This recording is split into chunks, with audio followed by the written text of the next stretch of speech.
Hello बच्चों, आज हम लोग इस वीडियो में किसी भी दो समीकरणों को प्रतिस्थापन विधि से हल करने के लिए सीखेंगे। यह टॉपिक बच्चों आप लोगों के लिए मोस्ट इंपॉर्टेंट रहने वाला है, तो वीडियो को बहुत ध्यान से पूरा देखें। तो चलिए आते हैं क्वेश्चन की ओर। क्वेश्चन में लिखा हुआ है बच्चों, प्रतिस्थापन विधि से हल कीजिए। और इस तरह से हम लोगों को दो समीकरण दिया हुआ है, तो इसको हल कैसे करेंगे, तो चलिए वीडियो को स्टार्ट करते हैं। हम लोग कौन सा विधि से हल करने जा रहे हैं? प्रतिस्थापन विधि। सबसे पहले हम लोग हल करने के लिए यहाँ पर लिख देंगे कौन सा विधि से बना रहे हैं, प्रतिस्थापन विधि। तो यहाँ हम लोग लिखेंगे बच्चों प्रतिस्थापन विधि। कौन सा विधि? तो प्रतिस्थापन विधि। अभी हम लोग प्रतिस्थापन विधि सीखने जा रहे हैं, प्रतिस्थापन विधि, और इसको कर देंगे अंडरलाइन। अब क्या करेंगे, हम लोगों के पास बच्चों इस तरह से दो समीकरण दिया हुआ है। सबसे पहले हम लोग दोनों समीकरण को लिख देंगे। पहला समीकरण क्या लिखा हुआ है? तो पहला समीकरण लिखा हुआ है बच्चों 2x + 3y = 13। ये हम लोगों का पहला समीकरण दिया हुआ है। इस तरह से हम लोग लिख दिए। अब हम लोग लिखेंगे दूसरा समीकरण को। दूसरा समीकरण लिखा हुआ है बच्चों 4x + 5y = 23। ये रहा हम लोगों का दूसरा समीकरण। कौन सा विधि से हम लोग हल करने सीख रहे हैं? प्रतिस्थापन विधि। इस तरह से हम लोग दो समीकरण को लिख देंगे। और सबसे पहला काम क्या है बच्चों, हम लोग सबसे पहले पहला समीकरण को उठाएंगे। एकदम ध्यान रखिएगा, सबसे पहले पहला समीकरण को उठाएंगे। तो यहाँ क्या लिखेंगे? समीकरण 1 से, समीकरण 1 से और क्या करेंगे, समीकरण 1 को हम लोग लिख देंगे। तो चलिए उतार लेते हैं। 2x + 3y = 13। ये कौन सा समीकरण लिखा है? हम लोग सबसे पहले पहला समीकरण को उठाएंगे और उसको हम लोग लिख देंगे। फिर क्या करेंगे बच्चों, इंग्लिश वाला हम लोग का दो है, एक x है और एक y है। इंग्लिश वाला किसी एक को इधर, बाकी सबको हम लोग उधर भेज देंगे। मतलब इंग्लिश में x है या फिर y है, तो हम लोग किसी एक को इधर करेंगे, बाकी सबको उधर भेज देंगे। तो चलिए करते हैं। तो हम लोग क्या करते हैं, अभी इसको यहीं रखते हैं। 2x = 13 का 13, ये प्लस है, जैसे ही बराबर को उधर जाएगा तो साइन बदल जाएगा। प्लस है तो क्या हो जाएगा, -3y। इस तरह से हम लोग कर दिए। हम क्या बोले हैं कि इंग्लिश वाला केवल इधर होना चाहिए, बाकी सबको हम लोग उधर भेज देंगे। तो चलिए कर लेते हैं। इंग्लिश वाला के बगल में 2 लिखा हुआ है, ये गुना में है, जैसे ही हम लोग उधर भेजेंगे तो ये भागा में चला जाएगा। तो क्या हो जाएगा बच्चों, हो जाएगा हम लोग का x = 13 - 3y/2। और हम लोग इसको बोल देंगे समीकरण 3। कौन बोल देंगे? 3। सबसे पहले हम लोगों ने क्या किया, समीकरण 1 को उठाया और उसको हम लोग लिख दिए। समीकरण 1 को लिखने के बाद इंग्लिश वाला किसी एक को इधर, बाकी सबको उधर कर देंगे। और इस तरह से हम लोग क्या बोल देंगे, समीकरण 3। अब क्या करेंगे बच्चों, समीकरण 3 का जो मान आया है उसको समीकरण 2 में रखेंगे। इससे पहले वाला में समीकरण 3 का जो मान आएगा उसको हम लोग समीकरण 2 में रख देंगे। तो चलिए रखते हैं। तो यहाँ हम लोग हिंदी में लिख देंगे। क्या लिखेंगे? तो लिखेंगे समीकरण 3 का मान कहाँ रखने पर? समीकरण 2 में रखने पर।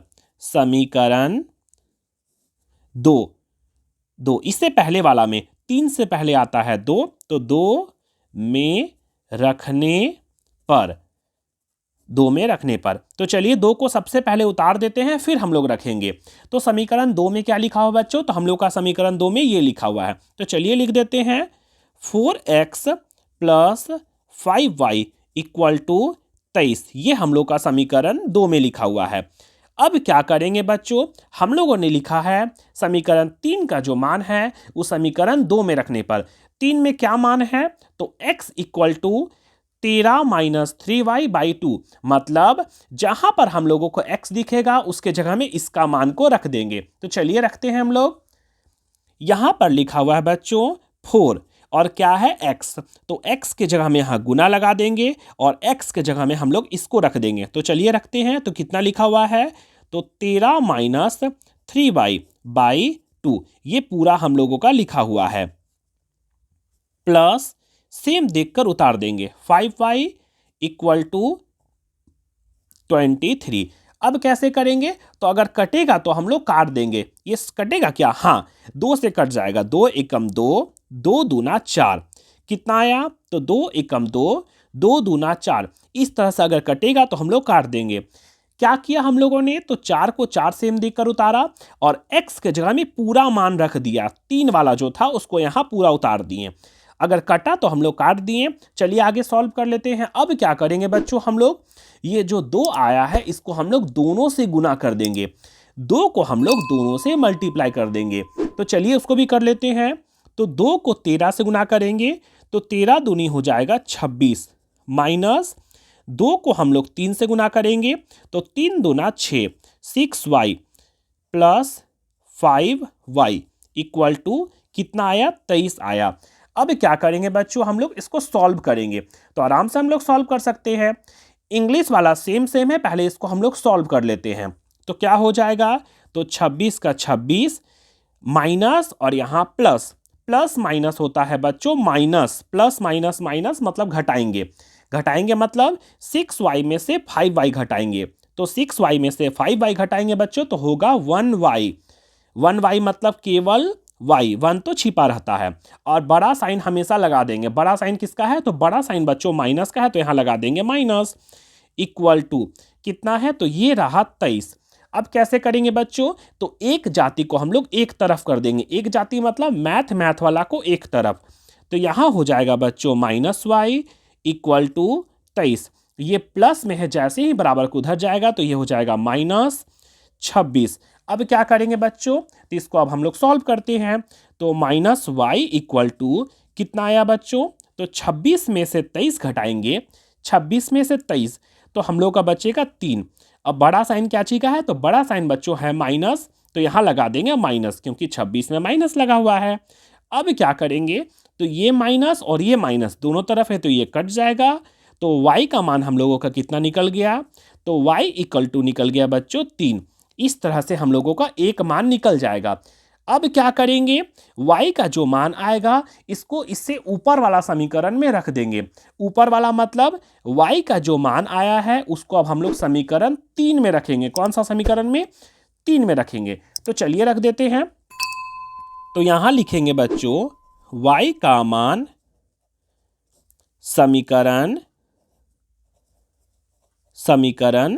3 में रखने पर, 3 में रखने पर अगर हम लोग प्रोसेस से बनाएंगे बच्चों तो आराम से हम लोग सॉल्व कर सकते हैं।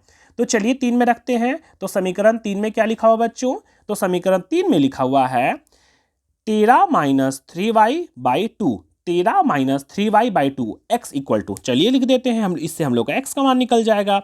x equal to 13 minus 3y by 2। अब क्या करेंगे, सिंपल सा y का मान जो है 3 उसको यहां बैठा देंगे, अपने आप x का मान निकल जाएगा। तो चलिए उसको भी निकाल लेते हैं।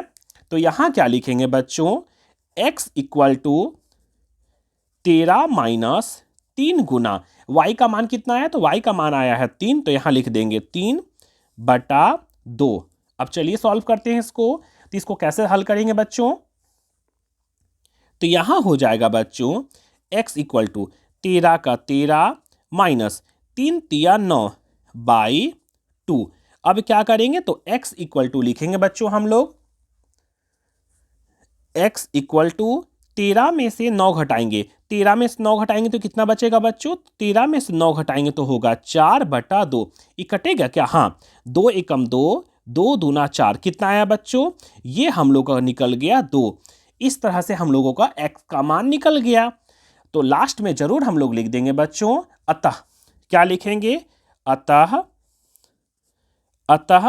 x इक्वल टू कितना आया, x इक्वल टू आया 2 और y इक्वल टू कितना हम लोगों ने निकाला, y इक्वल टू निकाला 3। इस तरह से बच्चों इसका हो गया ये करेक्ट आंसर। तो चलिए एक बार फिर से जल्दी सा देख लेते हैं हम लोगों ने क्या किया। सबसे पहले बच्चों इस तरह से दो समीकरण दिया हुआ रहेगा, कौन सा विधि से हल करना है, प्रतिस्थापन विधि से। तो क्या करेंगे, दोनों समीकरण को सेम देखकर उतार देंगे। फिर क्या करेंगे, सबसे पहले हम लोग क्या करेंगे, पहला समीकरण को उठाएंगे। पहला समीकरण, हमेशा पहला समीकरण को उठाना है, ये प्रोसेस है बनाने का। पहला समीकरण को लिखने के बाद बच्चों इंग्लिश वाला किसी एक को इधर, बाकी सबको उधर भेज देंगे और इसको हम लोग बोल देंगे समीकरण 3। अब क्या करेंगे, समीकरण 3 का जो मान है इसको इससे पहले वाला में, समीकरण 3 का जो मान है उसको हम लोग 2 में रखेंगे। तो हिंदी में यहाँ लिख देंगे कि समीकरण 3 का मान 2 में रखने पर, और समीकरण 2 को हम लोग देखकर सेम उतार देंगे। ये रहा 2 समीकरण। और क्या करेंगे, समीकरण 2 में 3 का मान, 3 में क्या लिखा हुआ है, x equal to 13 minus 3y/2, उसको हम लोग रख देंगे। तो यहाँ हम लोगों ने रख दिया, बाकी सबको सेम उतार दिया। अगर ये सॉल्व होगा तो इसको हम लोग सॉल्व करेंगे। इस तरह से सॉल्व किए, एक जाति को पहले सॉल्व किए, फिर एक जाति को हम लोग एक तरफ कर दिए। इस तरह से हम लोगों ने सॉल्व किया तो y का मान आया बच्चों 3। अब क्या करेंगे, हमेशा एक मान हमेशा निकल जाएगा, तो y का मान अगर निकाले, अब y का मान को इससे पहले वाला समीकरण में रख देंगे। तो इससे पहले कौन सा समीकरण है, तो y का मान आया 3। इससे पहले वाला समीकरण जब देखेंगे तो हम लोगों का आ रहा है 3, तो y का मान समीकरण 3 में रख देंगे। तो y का मान समीकरण 3 में रखेंगे तो इस तरह से हम लोगों का x का मान निकल जाएगा, और लास्ट में हम लोग अतः करके लिख देंगे x इक्वल टू 2 और y इक्वल टू 3। इस तरह से बच्चों आप लोग किसी भी दो समीकरणों को प्रतिस्थापन विधि से हल कर सकते हैं। इस तरह की और भी वीडियो पाने के लिए बच्चों मेरे चैनल जंगल जी के क्लासेस को लाइक, शेयर और सब्सक्राइब जरूर करें।